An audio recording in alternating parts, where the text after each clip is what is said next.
Hello, YouTube family. This is African Esquire, and I'm here with a new video, a new live stream. Let me go actually over to the live stream so that I can watch the chat. But if you have to excuse me, this live stream, it's going to be might be a little loud in the background. There's some kids outside playing, so I hope that doesn't disturb anyone. But what we're going to talk about today, kids outside, we're going to talk about we're going to talk about reparations. And we're going to talk about it in two contexts. We're going to talk about it in the context of Africa, and we're going to talk about it in the context also of different communities throughout the diaspora. So obviously I'm in the US, so we're going to talk about it in the aspect of us in the US. Before I get started, I do want to give a quick announcement. So Dwayne Omawale, who has been on my channel a number of times, he's one of the founding members of the Federation of African Liberation. The FAL, with him leading, will be doing a fundraiser for Haiti. I can actually share my screen for the GoFundMe, and I also put the link in the description. Let me look, see how to share my screen. Okay. So, okay. So yeah, this is just a GoFundMe, and basically it's just a GoFundMe for children going back to school. So as I stated, FAL will be working with Dwayne Omawale to actually get this started. So the link to the description is in the box, but here's the items that they're looking for. They're looking for backpacks, three-ring binders, pocket folders, rulers, erasers, papers, spiral notebooks, scissors, glue, ink, pens, markers, index cards, crowns, pencils. So these are things that they're planning on sending over to Haiti for children going back to school. So if you are interested in helping out and contributing to that fundraiser, we would really appreciate it. It's really important that we make sure that we're showing action and not just words, and we're actually putting some action behind what we're doing and actually going and trying to help people, help our people. So that's that.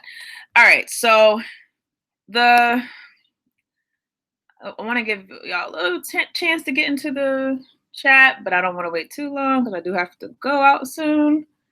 What is the site, or what site is it? So if you look in the description, it says Haiti School Fundraiser, and that is the first link I have in my description.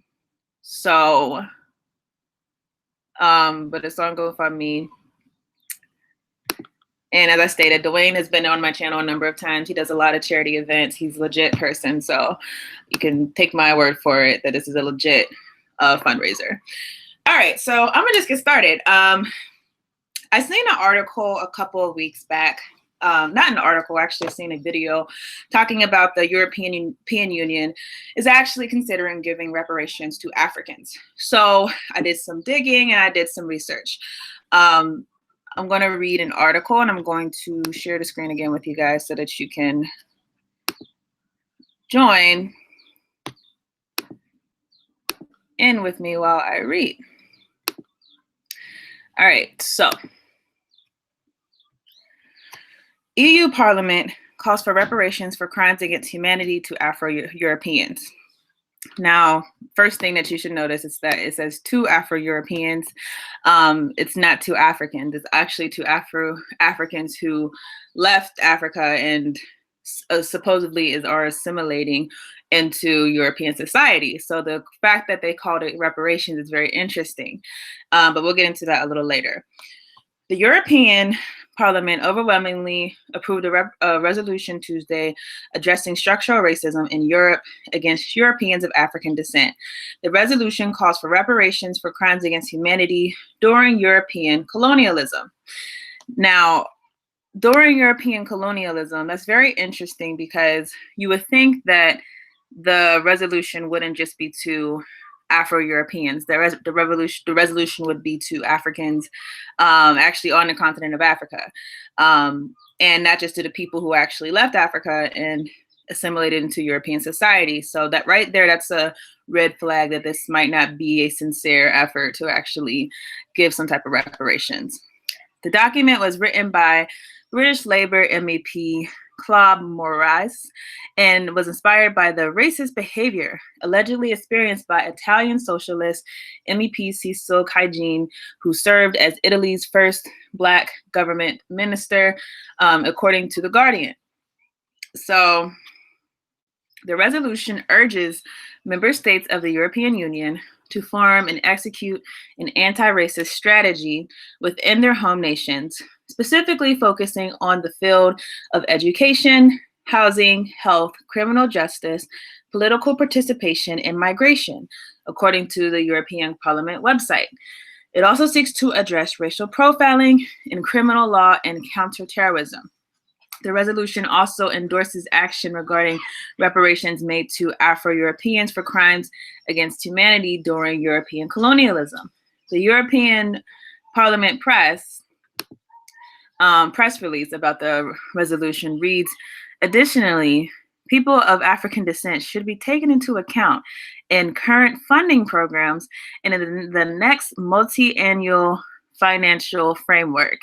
The press release continues, the resolution encourages EU institutions and member states to address and rectify past injustices and crimes against humanity perpetrated in the name of European colonialism.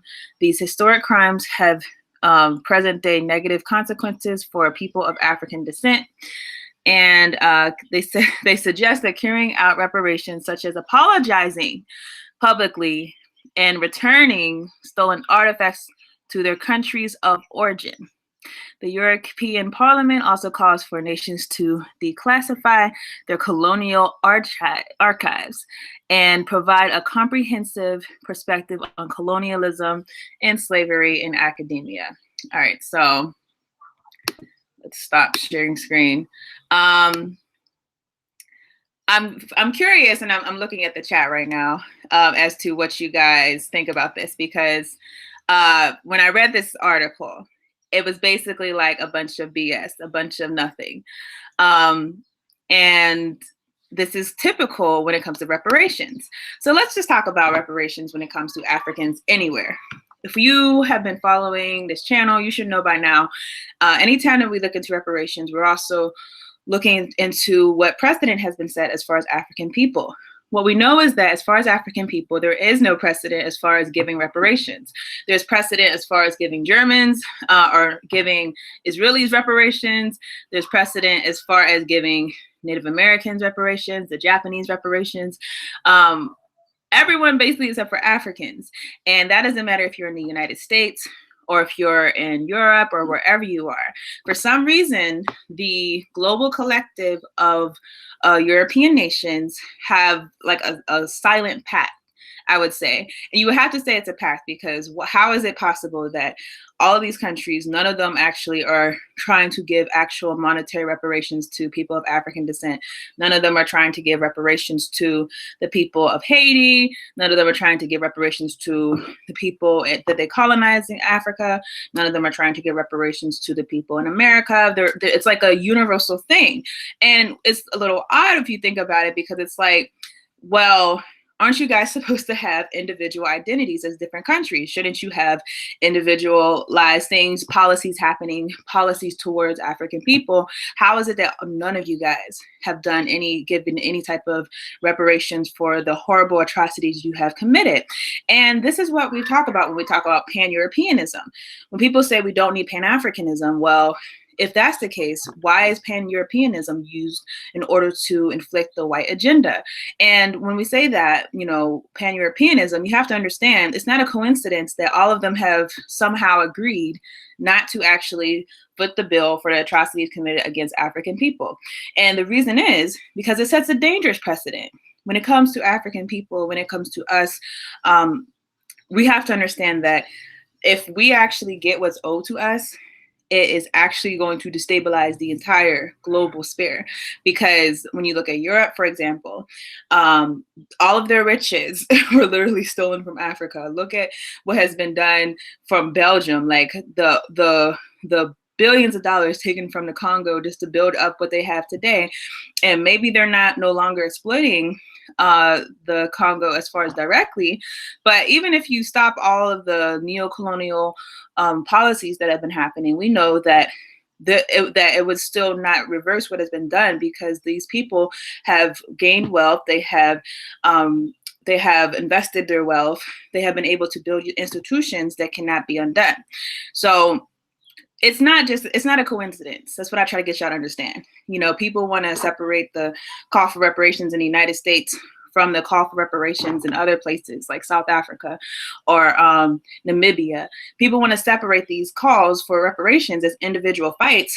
But if you understand that it's not a coincidence, all people of African descent, why have we not gotten reparations, even though we're asking or fighting for them from different individual countries? It's because they all understand the precedent is so dangerous. If they give Africans in America reparations, if they give Africans in Namibia reparations, what else could we ask for?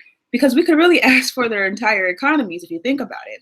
Now, the article, I'm switching over to the chat just to see if you guys have any comments directly, just, at African Esquire, so I can see your comments. Yes, Jamal, how are you? It says, we celebrate Malcolm's birthday next week, and it'll also be African Liberation Day. Absolutely. So let's make sure that we all commemorate those events. Malcolm's birthday obviously is very important because it is always overlooked, and we always have people force Martin Luther King's birthday on us, but they don't want to talk about Malcolm X, so we know it's because it's an agenda. Then obviously African Liberation Day, that's the anniversary of the creation of the Organization of Afro-American the Organization of African Unity, which is now the African Union. And it was a big Pan-Africanist event, right? So it's something that we celebrate. Now, going back to what I was talking about, let's talk about this reparations article. I want to go back to the article just so I can scroll through some things. Now, as I stated, if they're sincere about giving reparations, why are they giving it to only people who are European or who live in Europe? Because you're still African. I don't care if you've lived in Europe your whole life, but people who are Africans who are actually in Europe, and not giving them to the ones who are actually most affected by colonialism. And this is, to me, just a slight. If you are so abhorred by the things that have been done by the colonial masters, why would you not actually investigate or consider doing something to give back what was done inside of Africa? And that tells you off the bat, this is not a sincere effort. This is something that's being done to make people think that something's happening for them. This is something that's being done to give the impression that they actually care, that they actually want to do something to address what has been done historically. Obviously, they don't. The other thing that you have to look at the article, when they say, well, we're considering an apology does nothing for us financially. I don't care if you apologize for colonialism. Like, I'm not that wrapped into what Europeans think about us. You should not be either, that you care so much what they think about us that you need to hear them say, hey, what we did was wrong, we're sorry. No, we don't. That's not what we need. If we were really being serious about reparations, we would be given back the financial things that were taken from us, period. So all of these show very insincere moves. The fact that they're saying, we're going to give back stolen African artifacts. They're stolen. Like, why are they still there to begin with? Or we're going to consider giving it back, because they didn't even say they're actually giving it back. These policies, the policies that they listed, I'm gonna list them very quickly. It reminds me of things that are done in the US so much, because they're very abstract. They won't say we're going to give monetary compensation or actually targeted compensation. So even if you're not giving out a check, we're specifically targeting something toward Africans in America. They don't say those things. Instead, they said, the EU will execute anti-racism strategies within their home nations. Okay, an anti-racism strategy, what is that? anti-racism, if you're still accumulating wealth from Africans, then you're not anti-racist. Specifically focusing on the fields of education, housing, health, criminal justice. This sounds just like something out of like a Bernie Sanders address to the NAACP. Political participation and migration. These are the things that you're going to seek to address. Racial profiling in criminal law and counterterrorism.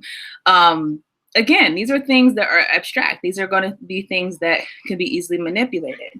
Now, I didn't want to talk about this just to harp on the fact that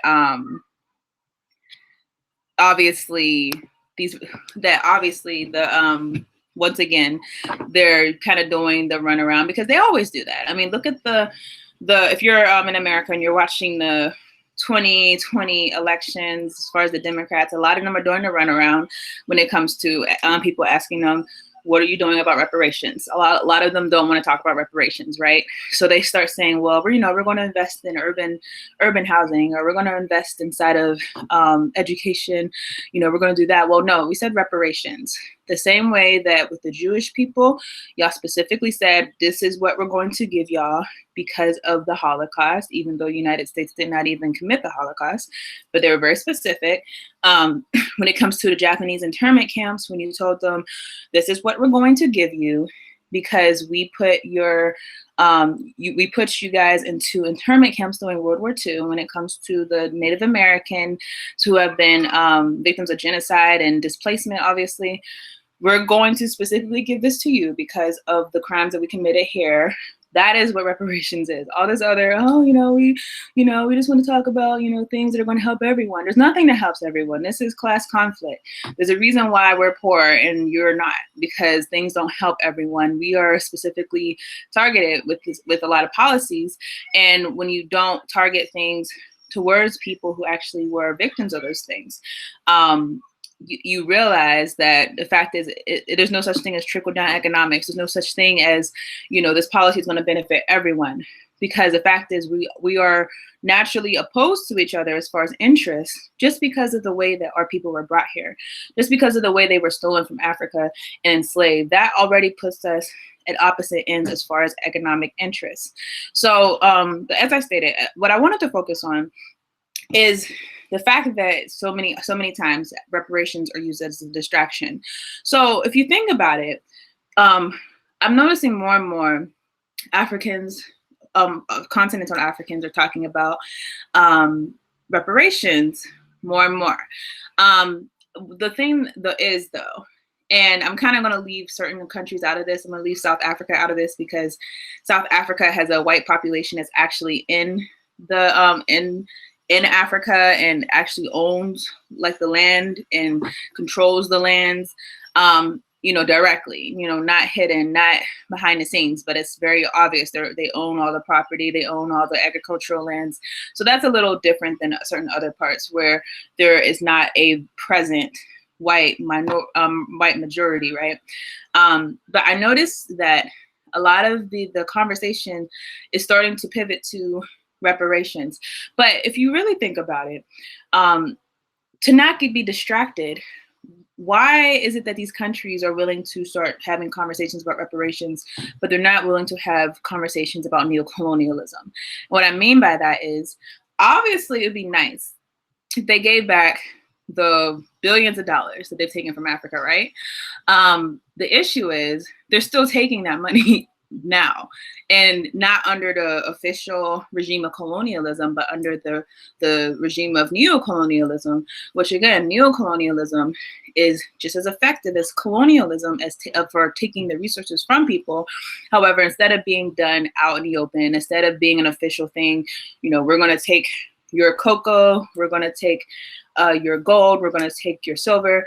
Instead of it being like an official thing, you have the multinational corporations, you have different business people who go behind the scenes and make deals with corrupt African politicians.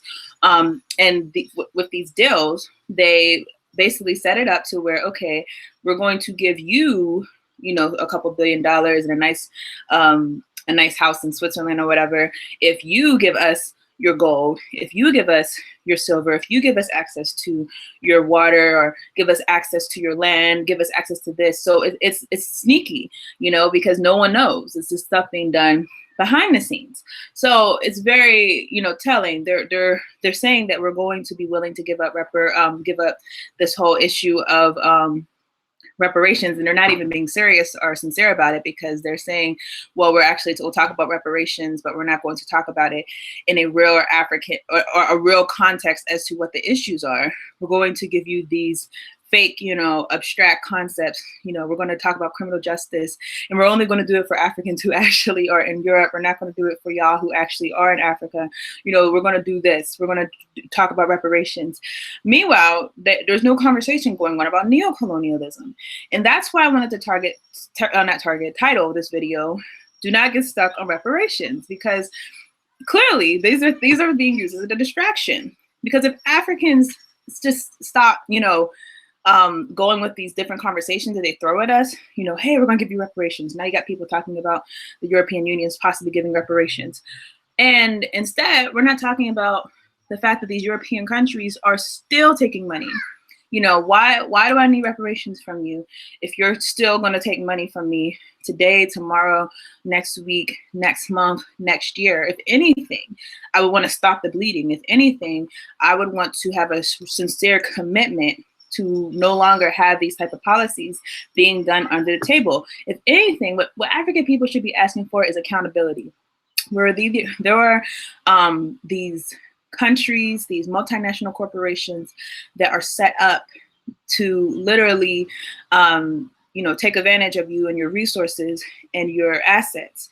They need to be held accountable. When we find out that these certain corporations are involved inside of supporting or African regimes that are against the people, they need to be held accountable. So why are we not holding them accountable? Why are we not calling out the things that are going on presently? And that's why I said, to me, this entire thing, you know, first of all, with reparations, we have to know realistically, there's a good possibility that it's not going to happen. So right now we're talking about, when you talk about Africans, continental Africans, and then we'll move to United States.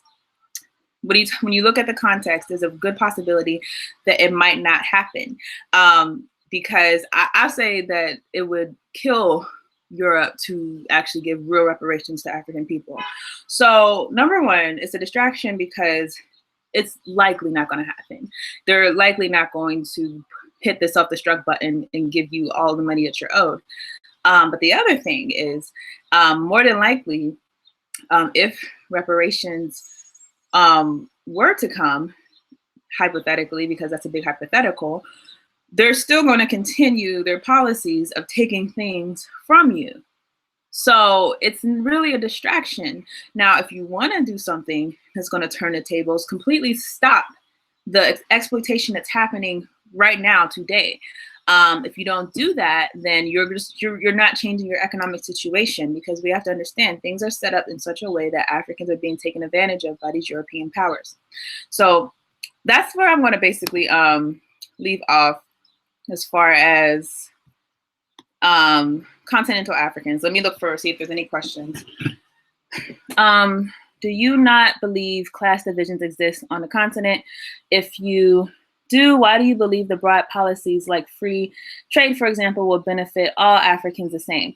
I don't believe that. I do believe that class divisions do exist on the continent of Africa. We have to understand that, first of all, the same way that in the United States, and I'm assuming whoever wrote that question that you're from America, I'm sorry if I assumed wrong.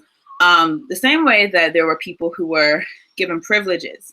So, for example, we might call them house slaves, but even, you know, going into Jim Crow and whatever, there's always been a class of people who would get certain privileges that other people would not. That's a mechanism of social control when it comes to divide and conquer. And it's not just done in with Africans. That's been done every single place where colonialism took place. You see, it was done with the Indians and the caste system. They very specifically will give a certain class of people privileges and benefits. Look at what happened with Rwanda. Look at the actual roots of what happened with Rwanda. Africans didn't just get up one day and just start killing each other. It was actually because of divide and conquer, giving one tribe the benefits, or giving one tribe giving them privileges. You're not treating them as a complete human being, but you're not going to treat them as bad as the others. Now that still exists today. We have to understand those dynamics still exist today, and they haven't been broken. It doesn't matter that, you know, time has passed and that different governments exist. The fact is that the class division still exists from before. So that's one level of it, because you have certain tribes or certain people who still are given privileges and power from the colonial masters. But not just that, you have new people that come up who are willing to sell their soul. The common thing I would say to you is that regardless of if it's people from historically from colonialism or new people who are willing to sell out their people, we have to understand who's the one that's doing it and who's the one that's benefiting from it. Those class of people, they benefit they benefit the Europeans who are actually trying to keep things under control. So yes, there are absolutely class divisions. Capitalism, we have to understand, I don't care if it's in Africa, I don't care if it's in America, I don't care where it is, capitalism is set up to benefit European control. So anytime it's being implemented in such a way to actually benefit the European. And while you have a class of people who might be privileged, they're not receiving the benefit that the people paying them are receiving. So you had another question. I'm trying to see. Then you said, oh, and I never said that I think that free trade would benefit all Africans the same. You know, free trade, there's the thing about free trade within Africa, and they, of course, now the African Union, they're trying to have free trade between the African countries. If anything, what it could do is weaken the colonial connections. And that's the reason why I am a fan of the idea if it actually does get implemented. What I mean by that is if you go to Africa, you'll notice that there's a lot of imports of European goods. And even things like that, you know, you think that you could get somewhere on a continent of Africa, they will go outside of Africa and go to Europeans to get these goods, like simple things. Things like concrete, like that's a big industry, importing concrete from Europe. I know Africans can create concrete, right? So the free trade, though, would encourage the countries to trade with each other. Now, would this solve all the problems? Absolutely not. Would it destroy class distinctions and people benefiting over others? Absolutely not. But what it would do is it would weaken the colonial connections. And I think ultimately we're struggling for freedom, and struggle for freedom doesn't happen all at once. So we have to start with certain things at a time, and eventually we have to completely loosen the chains. We have to understand with colonialism, it's so deep and entrenched inside of us. And there's so many policies that uphold the colonial regime that we have to understand it's not necessarily one thing is going to save everything. However, I do think that as far as strengthening African ties to each other and strengthening the continent's ties and strengthening African unity, that free trade is an important step to going that way. And keep in mind, you know, those free trade arrangements, they exist, you know, all over. When it comes to Europeans, they have free trade with each other. U.S. and I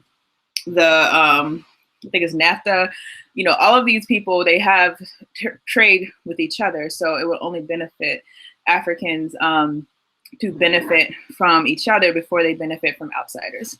So let's see. Okay, so I'm gonna go in. Okay, I think I'm good.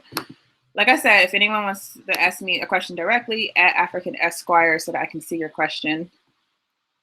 So let's talk about as far as people in America. Obviously, there's a big movement for reparations right now. And a lot of people might start feeling, maybe not just yet, but I predict that the more these politicians give you the runaround, that we're going to possibly feel burnt out.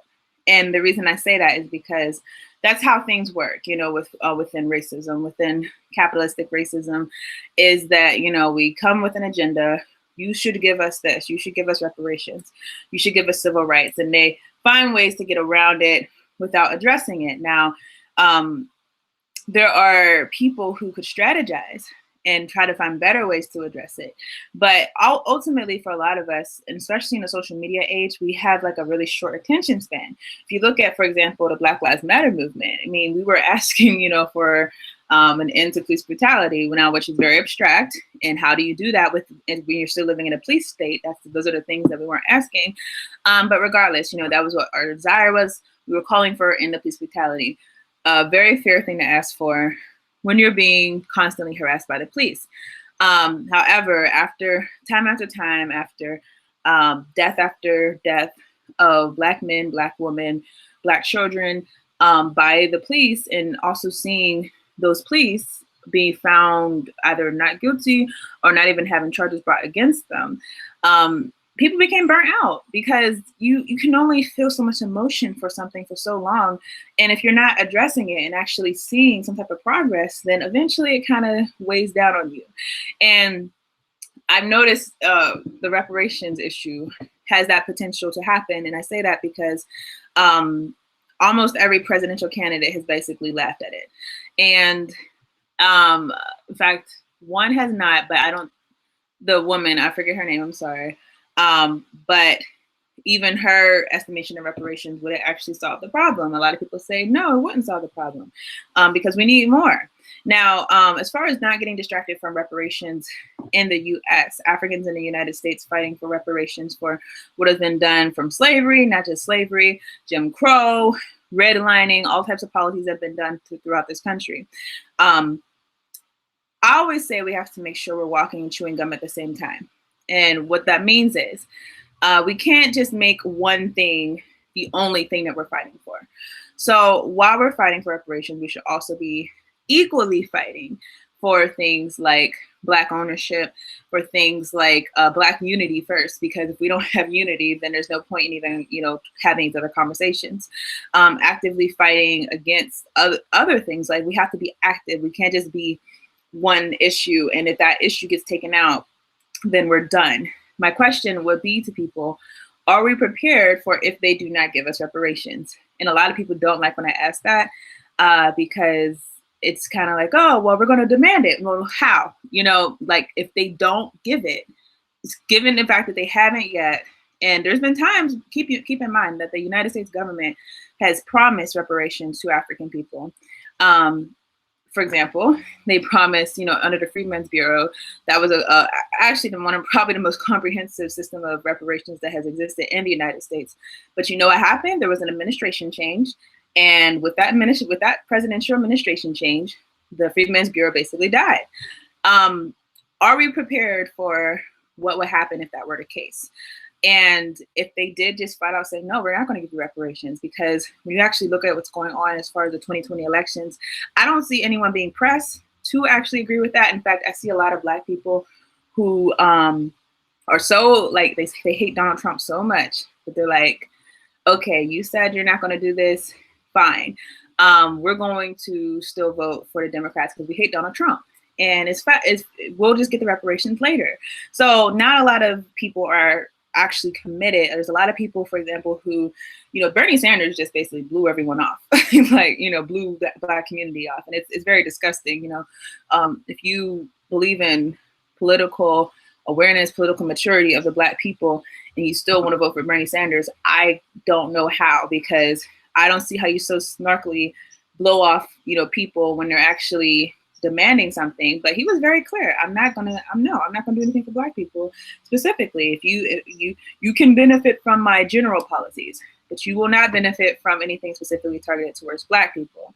And oh gosh, I have music starting in the background. I hope y'all can still hear me okay. There's a party going on. That's why I wanted to hurry up and do this video. But yeah, Bernie Sanders, very, disrespectful of the Black. I actually think I'm gonna have to close a window. That's what I'm gonna have to do. 1 second. Just wait for me 1 second.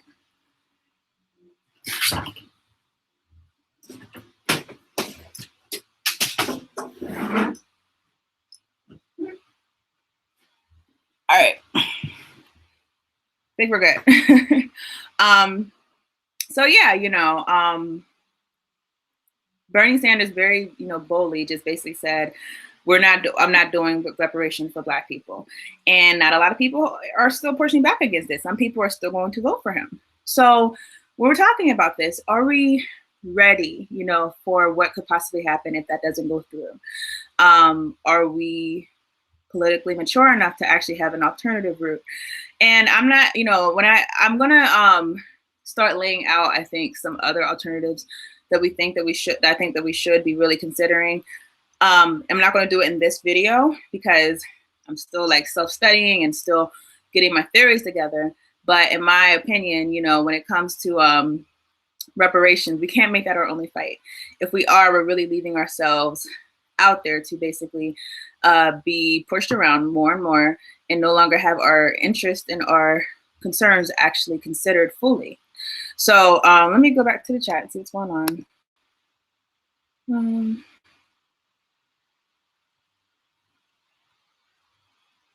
Let's see.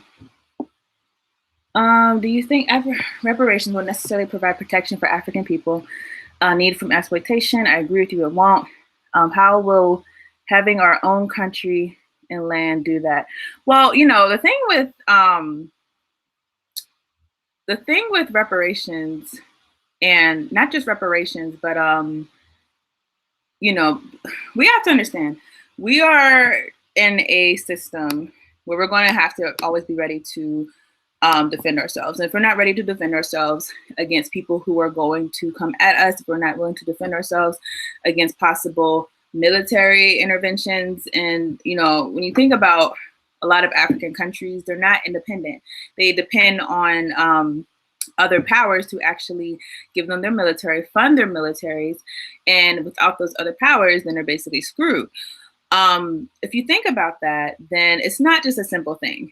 This is a continual struggle. We have to understand we are struggling till we die, and our children after us and children after us. And what I mean by that is even when we get African unity, even when we have African sovereignty, we still have the issue of protecting ourselves. We still have the issue of actually ensuring that our resources are taken care of and that we're not being exploited. And that takes time, and it takes building up independence from colonialism. So no, I don't think that reparations will protect us at all. If anything, we have to be thinking 5 steps ahead. Like, study what other people do. Study what China did. China is a really good example of people, people think that China has always been like this. No, China, I think the 80s or whatever, were economically devastated. Now they are not only are economically advanced past the United States, but they actually have the military that is building up, and it's going to be a competitor military to the US. So we have to be considering not just, being free, but also actually having the means to defend ourselves. Unfortunately, no African country has that, but of course, no African country is free or liberated right now. All of them are under neocolonial oppression. So I've seen another question. Let's see if I can find it.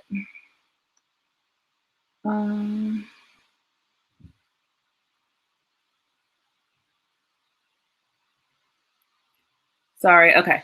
There is no reparations without separation. We don't even have a number regarding payment. It should start in the quadrillions.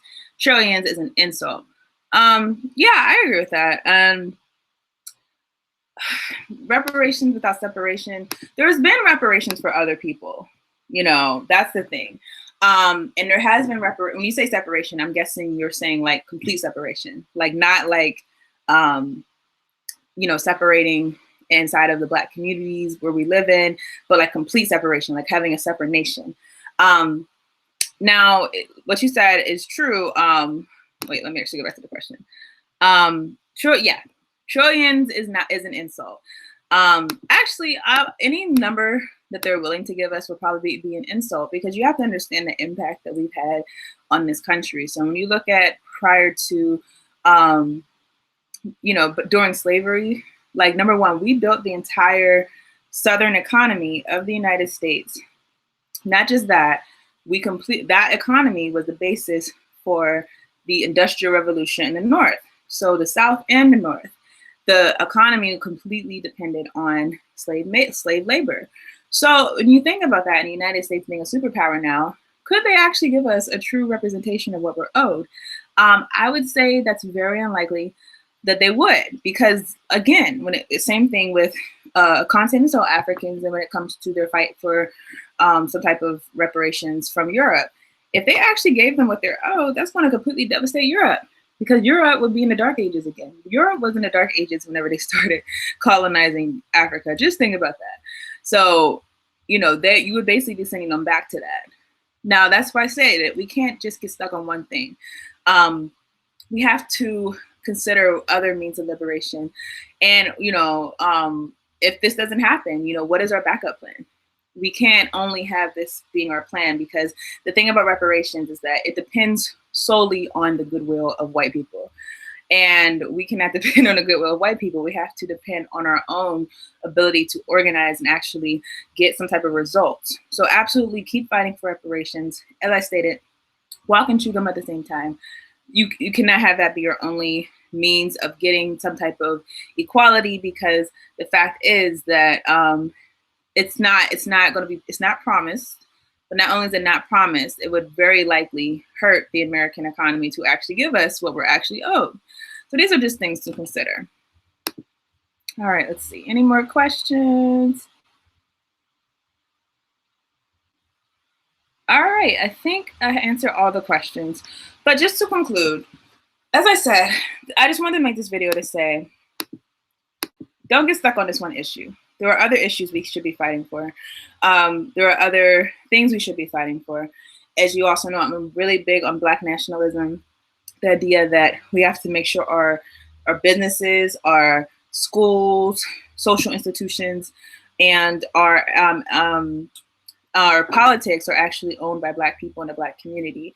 This is something else we have to be fighting for. This is something else we have to be looking out for, and it's something else that we have to be agreeing on, because Black unity, if we're not united, then the point of getting reparations is for what? We have to be united. We have to be on code.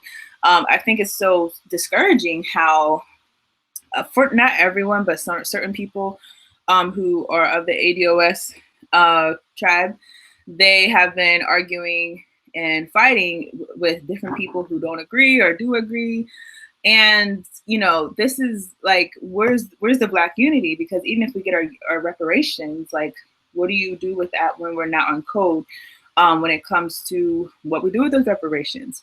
How do we act? What a reparation is? Like, these are things that we have to fight for also. But as I stated, we can't be stuck on one thing.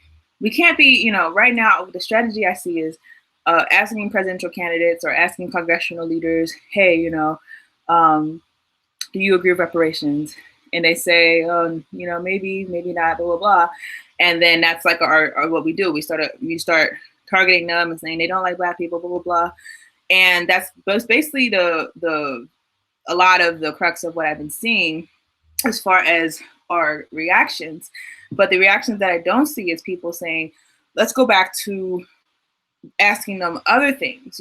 Let's actually draw back to the drawing board as far as, do we actually need these people when it comes to our best interest? Because I personally have been of the opinion for a long time that Washington politics does very little for African people, meaning like anything that gets done for us, a lot of times it's going to happen from our local communities. And not just that, the local communities, those politics affect us quicker, they affect us more severely. So those are things that we also need to be focused on. But just getting stuck on, first of all, even if there is a president that's, even if Trump doesn't get reelected and there's a president who actually does care about reparations, that president still has to get through Congress and, the Senate and the House, all of that. So, it's a very tough thing to just be stuck on one thing. But let's make sure that we're not stuck on one thing, but that we're actually having multiple ways of attack of this system, because we can't keep living like this. And that's really my belief. We can't keep living in a system like this. We can't keep living subjugated to white supremacy the way that we are. We have to actually find ways to be liberated, not just one way, but any way that will work. As Malcolm says, any means necessary. If reparations is the means, fine. If Black nationalism is the means, fine. Whatever we can do to actually free ourselves, that's what we need to be focused on. So let's see, any more questions?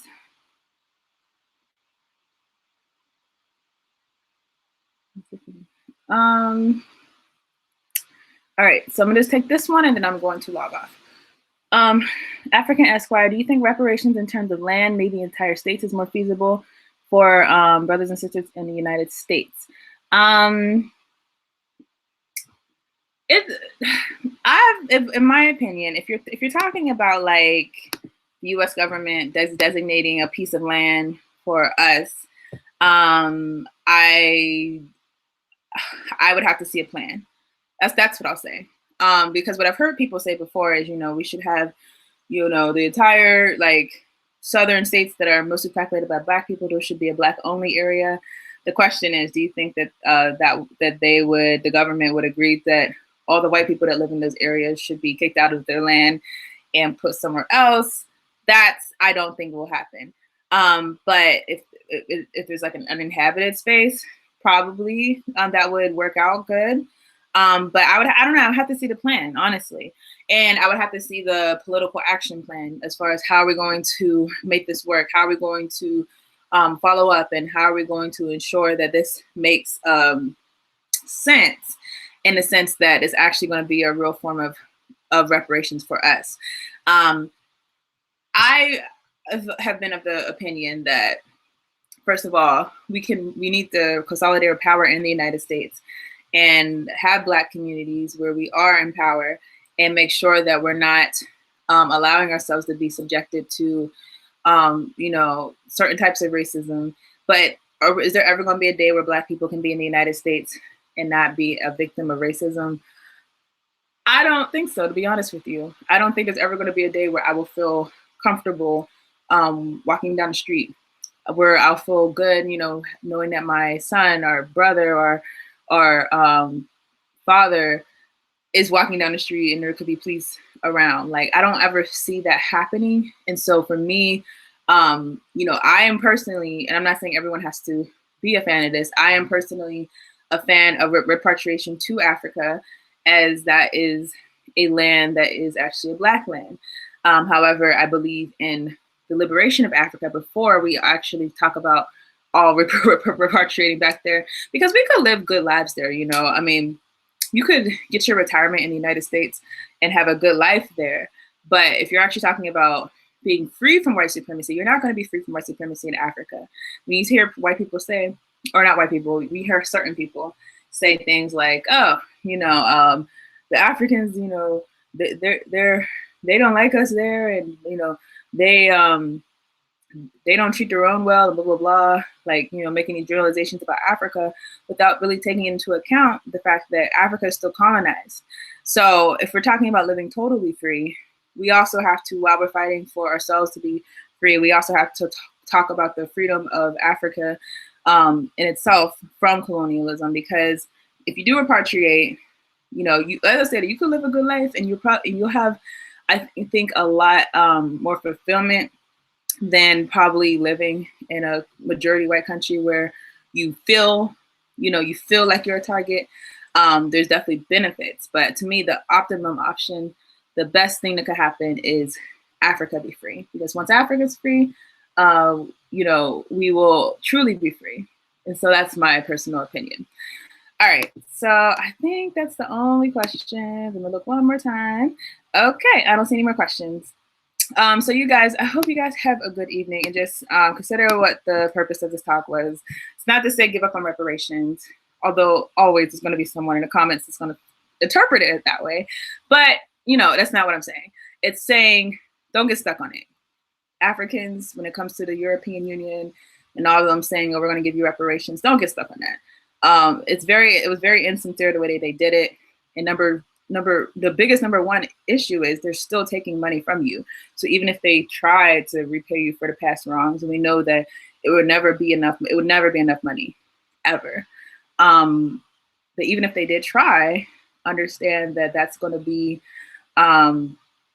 insignificant if they're still continuing to take money from you. And as far as Africans in America, Similarly, do not get stuck on reparations. If they don't give us reparations, we have to have other means of attack, other means of liberation. If our means of liberation is only one thing, then we are vulnerable to burning out the same way that we burned out with Black Lives Matter. We can burn out with this reparations issue. And I hope we don't burn out, because I see a lot of good people who are, calling people out, calling out politicians like I've never seen them call out before. And these are good signs. So let's find a way to have that energy in a way that's going to give us results, so that we don't burn out from seeing these people blow us off when it comes to the issue of reparations. That's all I have for you guys. I will see you all in another video.